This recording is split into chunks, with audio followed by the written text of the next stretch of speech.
Hey guys, in this video I'm gonna let you know how to reset password in Skype.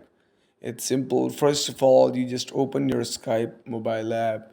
Here you can see that kind of interface in front of you. Simply you can press on use another account.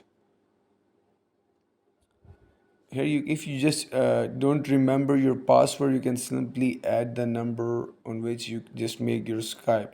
So simply press on next. All right. If you don't know the password, if you just not remember your password, simply press on forgot password. Here you can simply press on get code. When you press on get code, you will simply receive the code on your number. Then you can just add the code in that option. Then you can see the two option in front of you. Like you just add your new password and just again retype your password. When you just add your new or retype password, then simply press on OK. Now you are able to reset your Skype password. I hope this video is beneficial for you. If you like our video, don't forget to like, share and subscribe our channel. Thank you so much.